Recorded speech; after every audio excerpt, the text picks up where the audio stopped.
ಬಿಜೆಪಿಯಲ್ಲಿ ಈಗ ನವೀನ್ ಯುಗ ಅಂದರೆ ನಿತಿನ್ ನವೀನ್ ಅವರ ಒಂದು ಯುಗ ಆರಂಭ ಆಗ್ತಾ ಇದೆ. ಈಗಾಗಲೇ ಅವರು ರಾಷ್ಟ್ರ ಅಧ್ಯಕ್ಷರಾಗಿ ಪ್ರಮಾಣ ವಚನವನ್ನು ಸ್ವೀಕಾರ ಮಾಡಿದರೆ, ಸಹಿ ಕೂಡ ಹಾಕಿದ್ದಾರೆ. ಜಗತ್ತಿನ ಅತಿ ದೊಡ್ಡ ಪಕ್ಷಕ್ಕೆ ಈಗ ಕಿರಿಯ ಅಧ್ಯಕ್ಷ ಆಗಿದ್ದಾರೆ.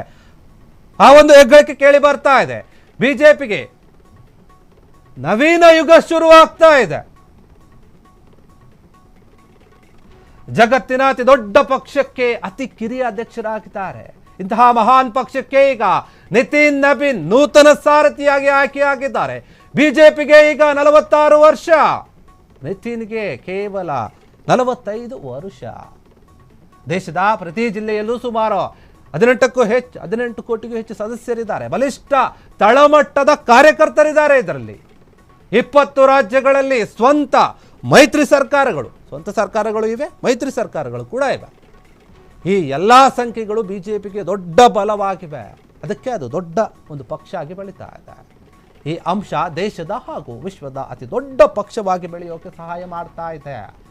ರಾಷ್ಟ್ರದ ರಾಜಕೀಯದಲ್ಲಿ ತನ್ನ ಹಿಡಿತವನ್ನು ಮತ್ತಷ್ಟು ಬಲಪಡಿಸೋಕೆ, ಯುವ ಮತದಾರರನ್ನು ಸೆಳೆಯೋಕೆ ನಿತಿನ್ ನವೀನ್ ಅವರ ಒಂದು ನಾಯಕತ್ವ ಬಿಜೆಪಿಗೆ ತುಂಬ ಮುಖ್ಯ ಆಗಿದೆ, ಮಹತ್ವವಾಗಿದೆ ಕೂಡ. ನವೀನ ಯುಗ, ಹೊಸ ಯುಗ ಶುರುವಾಗ್ತಾ ಇದೆ, ಯುವ ಯುಗ ಸ್ಟಾರ್ಟ್ ಆಗ್ತಾ ಇದೆ ಬಿಜೆಪಿಗೆ. ಯಾಕಂದರೆ ಬಿಜೆಪಿ ಈಗ ಜಗತ್ತಿನ ಅತಿ ದೊಡ್ಡ ಪಕ್ಷವಾಗಿ ಹೊರಹೊಮ್ಮುತ್ತಾ ಇದೆ. ಅದಕ್ಕೆ ಈಗ ಅತಿ ಕಿರಿಯ ನಾಯಕನನ್ನು ನೇಮಕ ಮಾಡಿದ್ದಾರೆ. ನೀವು ನೋಡಿ, ಕಾಂಗ್ರೆಸ್ನಲ್ಲಿ ಇರುವಂಥದ್ದು ಯಾರು? ಕಾಂಗ್ರೆಸ್ನ ಅಧ್ಯಕ್ಷರಾಗಿರುವಂಥದ್ದು ಯಾರು? AICC ಅಧ್ಯಕ್ಷರು ಮಲ್ಲಿಕಾರ್ಜುನ ಖರ್ಗೆ. ಅವರಿಗೆ ಎಷ್ಟು ವರ್ಷ? ಬಿಜೆಪಿಯಲ್ಲಿ ನೋಡಿ, ಈಗ ನಿತಿನ್ ನವೀನ್ ಅವರನ್ನು ಆಯ್ಕೆ ಮಾಡಿದರೆ ಕಿರಿಯ ಸದಸ್ಯ, ಅಂದರೆ ಕಿರಿಯ ಒಂದು ಅಧ್ಯಕ್ಷರಾಗಿದ್ದಾರೆ. ಅವರಿಗೂ ಇವರಿಗೂ ಅಜಗಜಾಂತರ ವ್ಯತ್ಯಾಸ ಇದೆ ವಯಸ್ಸಿನಲ್ಲಿ, ಅನುಭವದಲ್ಲಿಯೂ ಕೂಡ. ಆದರೆ ನಿತಿನ್ ನವೀನ್ ಅವರು ಕೆಲವೊಂದು ಚುನಾವಣೆಗಳಲ್ಲಿ ಮಾಡಿದಂತಹ ಕೆಲಸವನ್ನು, ಕಾರ್ಯತಂತ್ರವನ್ನು, ಬಿಜೆಪಿ ಪಕ್ಷವನ್ನು ಅಧಿಕಾರಕ್ಕೆ ತರುವಲ್ಲಿ ಅವರ ಒಂದು ಶ್ರಮವನ್ನು, ಇದೆಲ್ಲವನ್ನೂ ಕೂಡ ನೋಡಿ ಬಿಜೆಪಿ ಪಕ್ಷ ಮತ್ತು RSS ನಾಯಕರೆಲ್ಲರೂ ಕೂಡ ಒಮ್ಮತದಿಂದ ಒಪ್ಪಿಕೊಂಡು ಮಾಡಿರುವಂತಹ ನಾಯಕ ನಿತಿನ್ ನವೀನ್. ಅವರ ನಾಯಕತ್ವ ತುಂಬ ಮುಖ್ಯ ಆಗಿದೆ. ಯಾಕಂದರೆ ಮುಖ್ಯವಾಗಿ ಭಾರತದಲ್ಲಿ ಯುವ ಮತಗಳನ್ನು ಸೆಳೆಯುವ ಉದ್ದೇಶ ಇದೆ, ಬಲಿಷ್ಠಗೊಳಿಸುವಂತಹ ಉದ್ದೇಶ ಇದೆ. ವಿಶ್ವ ಮಟ್ಟದಲ್ಲಿ ಈ ಪಕ್ಷ ಏನೀಗ ಬೆಳೀತಾ ಇದೆ, ದೊಡ್ಡ ಪಕ್ಷ ಅಂತ ಹೆಸರುವಾಸಿ ಆಗ್ತಾ ಇದೆ ಅಂತಂದರೆ ಅದಕ್ಕೆ ಇಂತಹ ಮಹಾನ್ ನಾಯಕರ ಕೆಲಸನೇ ಕಾರಣ. ಯುವ ಜನರ ಒಂದು ಹಕ್ಕು ಮತ್ತು ವೋಟ್ ಏನಿದೆ ಅದನ್ನು ಪಡೆಯೋದು ಅಷ್ಟು ಈಸಿ ಅಲ್ಲ. ಯಾಕಂದರೆ ಅವರ ಯೋಚನೆಗಳು, ಚಿಂತನೆಗಳು ಬೇರೆ ಬೇರೆ ಈಗಿನ ಕಾಲದಲ್ಲಿ. ಆ ಮತಗಳನ್ನು ಸೆಳೆಬೇಕಂದ್ರೆ ಅವರದ್ದೇ ಒಂದು ಮೈಂಡ್ ಸೆಟ್ ಇರುವಂತಹ ನಾಯಕ ಬೇಕಾಗಿತ್ತು ಬಿಜೆಪಿಗೆ. ಬೇರೆ ಬೇರೆ ನಾಯಕರ ಹೆಸರು ಕೇಳಿ ಬಂದಿತ್ತು. ನೋಡಿ, ಈ ರಾಷ್ಟ್ರಾಧ್ಯಕ್ಷ ಸ್ಥಾನದ ಒಂದು ವಿಚಾರವಾಗಿ ನಿತಿನ್ ನವೀನ್ ಅವರ ಒಂದು ಹೆಸರು ಮೊದಲಿಗೆ ಎಲ್ಲೂ ಕೂಡ ಕೇಳಿ ಬರಲಿಲ್ಲ. ಯಾರೂ ಕೂಡ ಯೋಚನೆ ಮಾಡೋಕ್ಕೆ ಆಗದೆ ಇರುವಂತಹ ರೀತಿಯಲ್ಲಿ ಬಿಜೆಪಿ ತನ್ನ ನಡೆಯನ್ನು ತೋರಿಸಿದೆ. ಈ ಒಂದು ವಿಚಾರದಲ್ಲಿ ನಿತಿನ್ ನವೀನ್ ಅವರು ಕಿರಿಯರಿದ್ದಾರೆ. ಅವರು ಒಂದು ಯಾವುದೇ ಒಂದು ಸರ್ಕಾರದ ಅಥವಾ ಏನಿದೆ ಅಸ್ಸಾಂನಲ್ಲಿ ಮುಖ್ಯಮಂತ್ರಿ ಏನೂ ಆಗಿರಲಿಲ್ಲ, ಯಾವ ದೊಡ್ಡ ದೊಡ್ಡ ಹುದ್ದೆ ಇರಲಿಲ್ಲ, ಮಂತ್ರಿ ಆಗಿದ್ರು ಅಷ್ಟೇ. ಅಂಥವರನ್ನು ಈ ರಾಷ್ಟ್ರಾಧ್ಯಕ್ಷ ಸ್ಥಾನಕ್ಕೆ ತಂದು ಕೂರಿಸ್ತಾರೆ ಅಂತ ಹೇಳಿ ಯಾರೂ ಕೂಡ ಅಂದ್ಕೊಂಡಿರಲಿಲ್ಲ.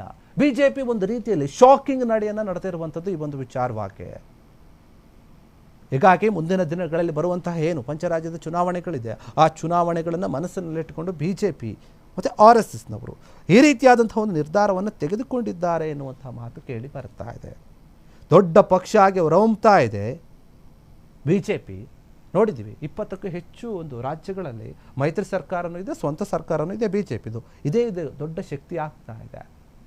ಬರೀ 45 ವರ್ಷದ ನಿತಿನ್ ನವೀನನ್ನು ವಿಶ್ವದ ದೊಡ್ಡ ಪಕ್ಷಕ್ಕೆ ರಾಷ್ಟ್ರಾಧ್ಯಕ್ಷರನ್ನಾಗಿ ನೇಮಕ ಮಾಡಿರುವಂತಹ ಬಿಜೆಪಿ ನಡೆಯನ್ನು ಕೆಲವರು ತುಂಬ ಒಪ್ಕೊಳ್ತಾ ಇದ್ದಾರೆ. ತುಂಬ ಕ್ಯಾಲ್ಕುಲೇಟ್ ಆಗಿ ಇವರು ಯೋಚನೆ ಮಾಡ್ತಾ ಇದ್ದಾರೆ. ಹೆಂಗಿರಬೇಕು, ಎಂಥವ್ರನ್ನ ತರಬೇಕು, ಯಾರನ್ನ ತಂದರೆ ಸೂಕ್ತ ಆಗುತ್ತೆ, ಈ ರೀತಿಯಾಗಿ ಯೋಚನೆ ಮಾಡಿನೇ ಈ ಒಂದು ಪಕ್ಷ ಇವರನ್ನು ತಂದಿರುವಂಥದ್ದು.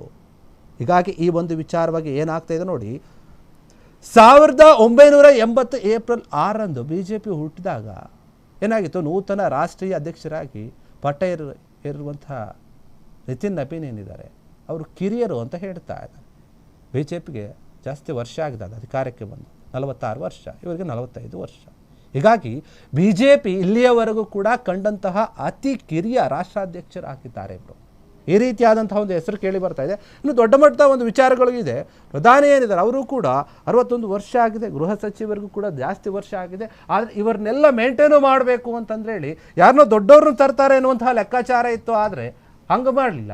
ಇವರೆಲ್ಲರಿಗಿಂತಲೂ ಕಿರಿಯ ನಾಯಕನನ್ನು ರಾಷ್ಟ್ರಾಧ್ಯಕ್ಷರನ್ನಾಗಿ ತಂದು BJP ಕೂರಿಸಿದೆ. ಮುಂದಿನ ದಿನಗಳಲ್ಲಿ ಬೇರೆ ದೊಡ್ಡ ಮಟ್ಟದ ಯೋಚನೆಯನ್ನು ಮಾಡ್ತಾ ಇದೆ. ಕ್ಷಣ ಕ್ಷಣದ ಸುದ್ದಿಗಳಿಗಾಗಿ ಫ್ರೀಡಂ ಟಿವಿ ಸಬ್ಸ್ಕ್ರೈಬ್ ಮಾಡಿ, ಲೈಕ್ ಮಾಡಿ ಹಾಗೂ ಫಾಲೋ ಮಾಡಿ. ಹೊಸ ಸುದ್ದಿಗಳ ನೋಟಿಫಿಕೇಶನ್ಗಾಗಿ ಬೆಲ್ ಐಕಾನ್ ಮೇಲೆ ಕ್ಲಿಕ್ ಮಾಡಿ.